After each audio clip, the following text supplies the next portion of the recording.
భక్తి ఎంతో చూస్తున్నావుగా.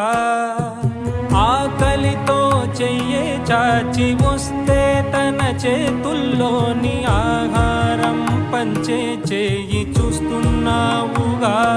నిన్ను చూడ జనమంతా జగమంతా తిరుగుతారే, సులభంగా నిన్ను చేరే దారెవరు తెలుసుకోరే.